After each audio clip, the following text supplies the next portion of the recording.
മലയാളികൾ പ്രത്യേകിച്ചും ഫുട്ബോൾ പ്രേമികൾ ഏറ്റവും ഇഷ്ടപ്പെടുന്ന ഒരു വ്യക്തിയാണ് മെസ്സി. അദ്ദേഹം ഇന്ത്യയിലേക്ക് വരിക അല്ലെങ്കിൽ പ്രത്യേകിച്ചും കേരളത്തിലേക്ക് വരിക എന്നത് നമുക്കൊക്കെ ഒരു അഭിമാനം പറയുന്ന കാര്യമാണ്.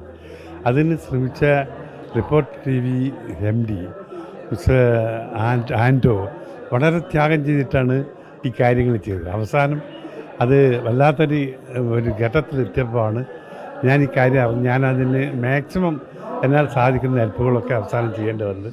തീർച്ചയായും ഇന്നത് വിജയിച്ചു. അതിൽ വലിയ സംബന്ധിച്ചുള്ള ആൻഡോ ചെയ്ത പ്രവൃത്തിക്ക് നമ്മൾക്ക് അങ്ങനെയുള്ളൊരു ചെയ്യുന്ന ആവേശമുള്ള ചെറുപ്പക്കാരന് ഒരിക്കലും നിരാശ വരാൻ പാടില്ല എന്നുള്ള എനിക്കും ഉണ്ടായിരുന്നു, എല്ലാവർക്കും ഉണ്ടായിരുന്നു. പക്ഷെ അത് സാധ്യമാക്കി. അത് എനിക്കൊരു ചെയ്യാൻ പറ്റിയില്ല. എനിക്ക് വളരെ സന്തോഷമുണ്ട്.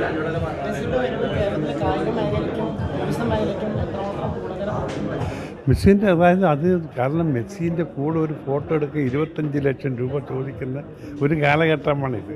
ഈ സമയത്ത് നമ്മൾ കേരളത്തിൽ അവരെ ഇവിടെ വന്ന് ഒരു കളി സമ്മാനിക്കുക എന്ന് പറഞ്ഞാൽ അത് വലിയൊരു കാര്യം തന്നെയാണ്. അത് നമുക്കൊരു അഭിമാനമാണ്, ഇന്ത്യക്ക് അഭിമാനമാണ്. അതാണ് എൻ്റെ അഭിപ്രായം. അതെ, അത് എന്നെ സംബന്ധിച്ചിടത്തോളം എനിക്ക് ചെയ്യാൻ പറ്റാത്ത തരത്തിലും ചെയ്തു.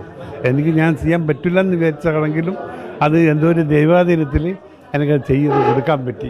അതിൽ വലിയൊരു പങ്കാണ് എന്നെ സംബന്ധിച്ചിടത്തോളം അത് വലിയ പങ്കാണ്. പക്ഷേ മെസ്സി വരുന്നൊരു കാര്യം ഓർത്തു കഴിഞ്ഞാൽ അതൊന്നുമില്ല. പക്ഷെ അത് വലിയൊരു കാര്യമാണ് സംഭവിച്ചത്. തീർച്ചയായും നമ്മുടെ മലയാളികൾക്ക് എല്ലാം അഭിമാനകരമായ ഒരു കാര്യമാണ്. ഞാൻ ഇത് ഫ്ലവേഴ്സിൻ്റെ ചെയർമാനാണ്. എന്നാലും അതല്ല കാര്യങ്ങൾ. എന്നെ സംബന്ധിച്ചിടത്തോളം മെസ്സി ഇവിടെ വരിക എന്നുള്ളതാണ്. ഞാനൊരു ഫുട്ബോൾ പ്രേമിയാണ്. ഞങ്ങൾ ഫുട്ബോൾ ക്ലബ്ബുണ്ട്.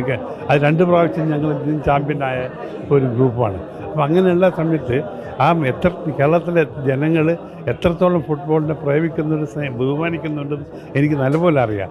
അതിൻ്റെ ഒരു തലവൻ, അതിൻ്റെ എല്ലാം നേതൃത്വം വഹിക്കുന്ന ഒരാൾ ഇവിടെ കേരളത്തിലേക്ക് അർജൻറ്റീനയിൽ നിന്ന് വരുവാന്ന് പറഞ്ഞാൽ അത് വലിയൊരു കാര്യം തന്നെയാണ്. അത് നമുക്ക് ഇന്ത്യക്കൊരു നേട്ടമാണ്. പ്രത്യേകിച്ച് കേരളത്തിലെ അഭിമാനമാണ്.